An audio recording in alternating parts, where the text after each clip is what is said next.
जब तक सवर्ण जातियों में कोई भी राजनीतिक गठबंधन जब तक सवर्ण जातियों के वोट बैंक में सेध नहीं लगाएगा अपने रहे, तब तक वो बहुमत की राजनीति नहीं कर पाएगा। देखिए, उत्तर प्रदेश में मुद्दों से ज्यादा सामाजिक समीकरण मायने रखते हैं, लेकिन बाबा ने अपनी एक छाप छोड़ी है, उसे आप खारिज नहीं कर सकते। माफिया मुक्त प्रदेश उन्होंने किया है, कानून और व्यवस्था की स्थिति बहुत अच्छी है, और भाजपा भी जो है भी है, सवर्णों से ज्यादा भाजपा भी इस समय ओबीसी की ही राजनीति कर रही है। हाँ, बिल्कुल बिल्कुल।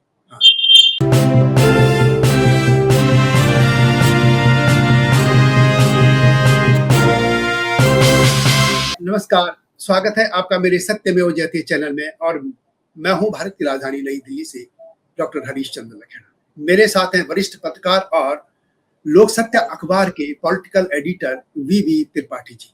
त्रिपाठी जी मूलतः उत्तर प्रदेश से हैं। त्रिपाठी जी, स्वागत है आपका मेरे चैनल में। धन्यवाद। जी, आपके उत्तर प्रदेश में इस बार क्या बाबा लौट रहे हैं या अखिलेश यादव लौटेंगे? देखिए, ये तो कहना अभी जल्दबाजी हो जाएगी, और यह निष्पक्ष समीक्षा नहीं होगी। कभी हम किसी को कह दें कि वो लौट कि सत्ता किसके पल्ले में जा रही है। अभी सिर्फ हम संभावनाओं के आधार पर और आज के जो सामाजिक राजनीतिक समीकरण है उसके आधार पर हम ये जरूर कह सकते हैं कि कौन बेहतर स्थिति में है, क्योंकि 2024 के लोकसभा चुनाव परिणाम को अगर हम आधार माने, समाजवादी पार्टी बेहतर स्थिति में है, लेकिन 2022 और 2022 के बाद के अन्य जो चुनाव हुए हैं देश के तमाम हिस्सों में, उसको अगर हम आधार बनाएं देश, तो समाजवादी पार्टी की बढ़त बहुत स्पष्ट नहीं दिख रही है। मामला कांटे का है, और इसमें कुछ और फैक्टर जुड़ेंगे, जैसे मायावती का समीकरण है, कांग्रेस का समीकरण है, तमाम राजनीतिक गठबंधन जो बनते बिगड़ते रहते हैं। अच्छा त्रिपाठी जी, ये बताइए कि बाबा ने तो बहुत काम किया है, जैसे लॉ एंड ऑर्डर में तो गजब लोग तारीफ करते हैं, और सड़कें भी बन रही, सब कुछ हो रहा था। इस पर भी क्या जो समाजवादी खेमा है वो तो जाति जाति की बात करता है, तो फिर भी क्या उत्तर प्रदेश में ये चीज नहीं दिख रही है? जाति ही दिखेंगी क्या? देखिए, उत्तर प्रदेश में मुद्दों से ज्यादा सामाजिक समीकरण मायने रखते हैं, लेकिन बाबा ने अपनी एक छाप छोड़ी है, उसे आप खारिज नहीं कर सकते। माफिया मुक्त प्रदेश उन्होंने किया है, कानून और व्यवस्था की स्थिति बहुत अच्छी है। माफिया या तो जेल में है या हथियार डाले हुए हैं, या ऊपर या तो ऊपर गए हैं, और जो बचे भी हैं, जो इस खेमे के भी हैं, वो भी हथियार डाले हुए हैं। कोई अपराध में कोई यहाँ सार्वजनिक रूप से नहीं लिप्त है। तो इन स्थितियों का भी लाभ है, और दूसरे सरकार की जो भारत सरकार की योजनाएं हैं, प्रदेश सरकार की जो योजनाएं हैं, और ये जो गरीबों को राशन 5 किलो राशन बांटा जा रहा है, इसका एक अलग असर है। और भाजपा भी जो है भी है, सवर्णों से ज्यादा भाजपा भी इस समय ओबीसी की ही राजनीति कर रही है। हाँ, बिल्कुल बिल्कुल। हाँ, सवर्ण विकल्पहीन है। हाँ जी, सवर्ण विकल्पहीन है, और उसे भाजपा में सम्मान पद मिल रहा है, इसलिए वो अभी भाजपा के साथ है। तो जैसे यूजीसी का एक कानून आया है, अभी तो अदालत में ही पड़ा है, इस तरीके से कोई नाराजगी आई थी, इन चीजों का भी कुछ असर होगा या फिर बाबा ही रहेंगे? या विकल्प जैसे क्या है? देखिए, एक यूजीसी एक मुद्दा था जिसको राजनीतिक हवा देने की कोशिश की गई, और लेकिन न्यायालय के हस्तक्षेप से ये एग्जीक्यूट नहीं हो पाया। तो शहरों में तो थोड़े बहुत, और किसी संस्थान में लागू नहीं हुआ, तो इसके जो साइड इफेक्ट्स थे इस कानून के, वो सामने आए नहीं।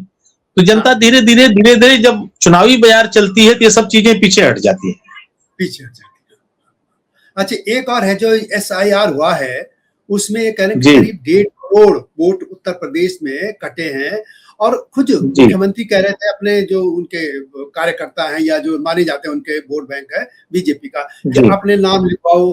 तो ये इसमें ये भी खबर है कि बीजेपी भी डरी है कहीं उनके वोट ही तो नहीं कट गए। तो क्या है एसआईआर को लेकर चर्चा क्या है? अब वैसे तो फाइल तो चुनाव आयोग बताएगा क्या है या चुनाव बताएगा, पर वैसे चर्चा क्या है, किसके वोट कटे?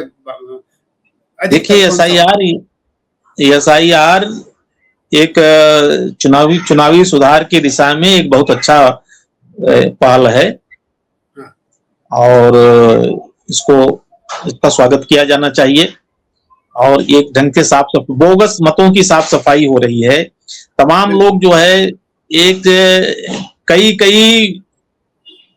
मतदान केंद्रों पर मतदाता थे, एक व्यक्ति 3-3, 4-4, 5-5 जगह मतदाता था। तो इससे जो है ये बोगस मत जो लोकतंत्र को एक ढंग से हाईजैक करने का जो एक सिस्टम अभी बना हुआ था वह खारिज हुआ है और इसमें हर जातियों के मत कटे हैं। ये कहना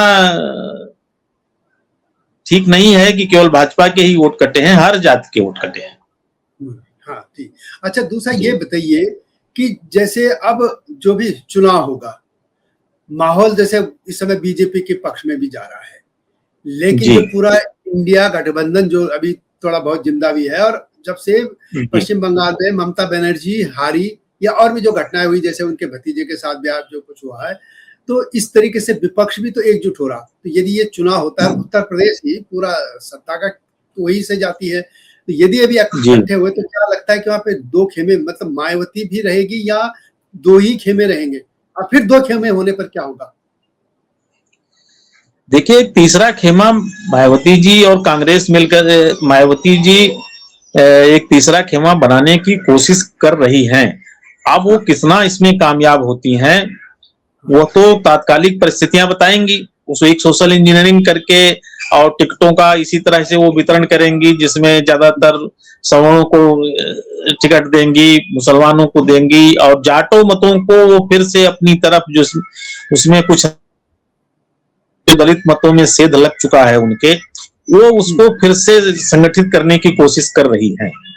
इस प्रयास में अगर वो कुछ सफल होती हैं तो ये एक तीसरा मोर्चा बन सकता है, लेकिन आज की तारीख में अभी मामला आमने सामने का लग रहा है। अच्छा ऐसा क्या है कि जिससे बाबा लौट सकते हैं? एक दो बातें ऐसी बताएं कि जिससे संभावना लगती है कि बाबा ही लौटेंगे, और एक दो बातें ऐसी कि जो अखिलेश के पक्ष में।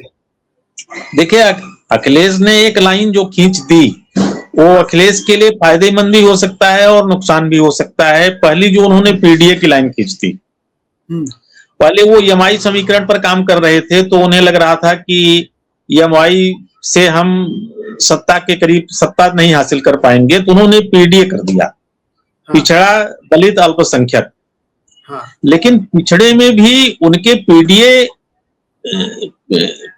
को काउंटर करने के लिए भाजपा भी पूरी तरह पीडीए की ही राजनीति कर रही है।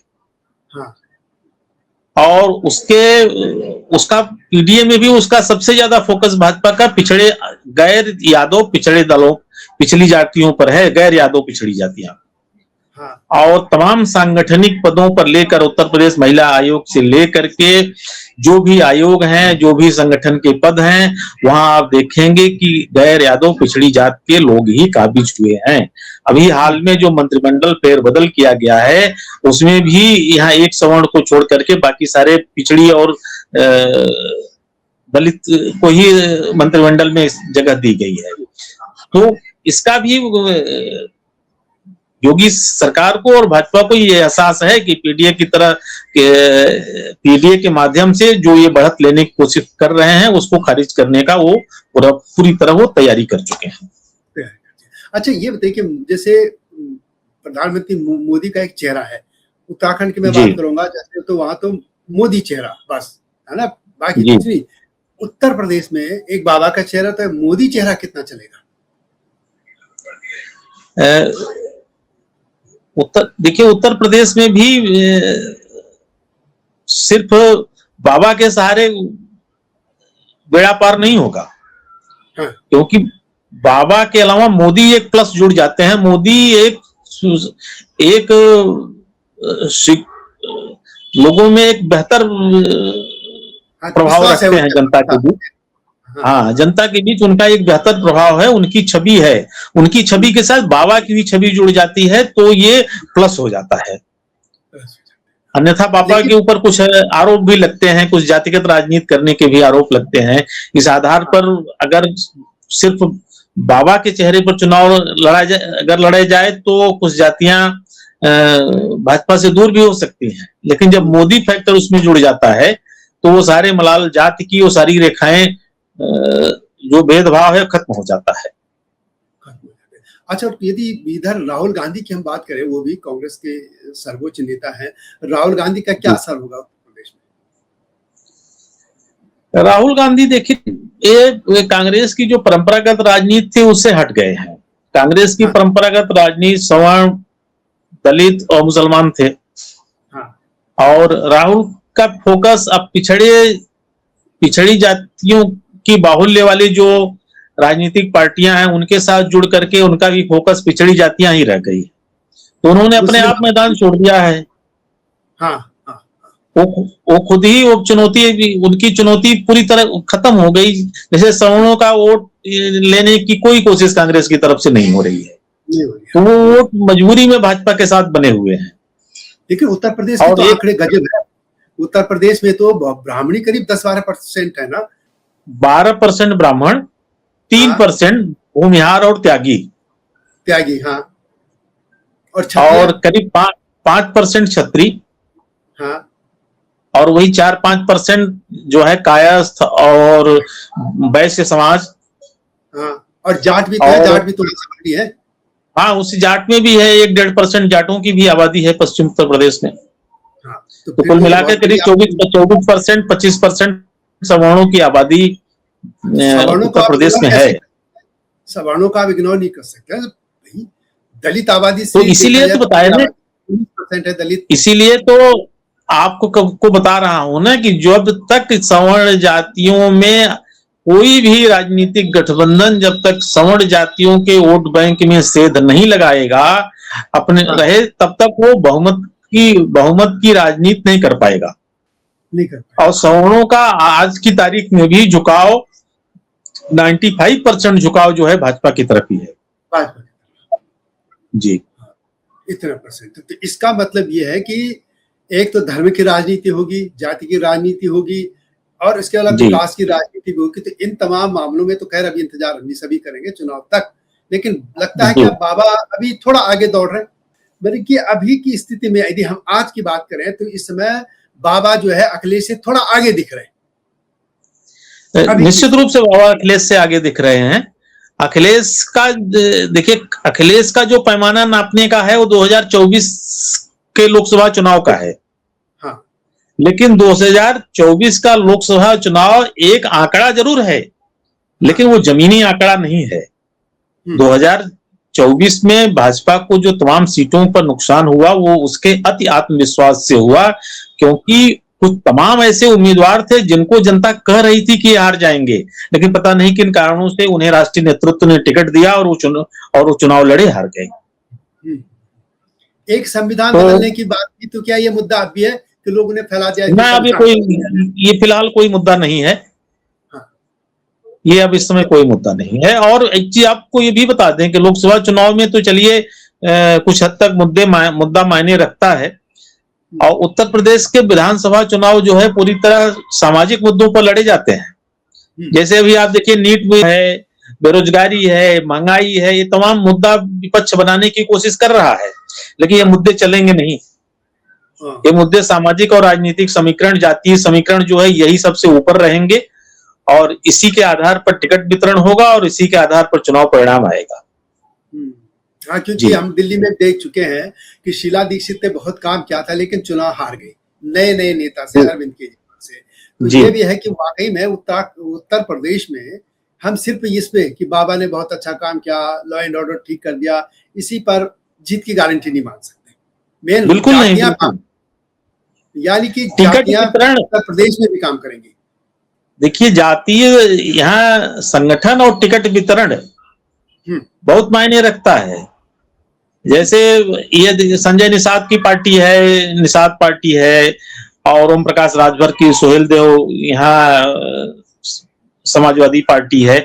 ऐसे ही कुछ पार्टी जो है जिनको ये जिस खेमे में रहेंगे उनकी वोट उसी खेमे में चली जाएगी। हाँ, वो तो जाति पर्टिकुलर। तो फिर ये विकास का कोई मुद्दा नहीं रहा, कानून व्यवस्था कोई मुद्दा नहीं रहा, मुद्दा है सामाजिक समीकरण। अच्छा, पिछले दिनों एक और बात हुई कि मायावती के घर पे कांग्रेस के कुछ नेता, दो तीन लोग चले गए थे और उन्होंने दरवाजा तक नहीं खोला। तो आखिर इसका संदेश क्या था उत्तर प्रदेश में, और उसको किस तरीके से लिया जा रहा है? वो क्यों गए और उन्होंने दरवाजा क्यों नहीं खोला? जी, कांग्रेस की एक संभावना टटोलने की कांग्रेस के नेताओं की कोशिश थी। हो सकता है केंद्रीय नेतृत्व या राज्य नेतृत्व के इशारे पर मायावती के साथ गठबंधन की संभावना तलाशने का प्रयास किया जा रहा था, लेकिन मायावती जी का कोई इंटरेस्ट नहीं है कांग्रेस के साथ। और मायावती का मानना है कि गठबंधन करने से उनका जनाधार कमजोर होता है।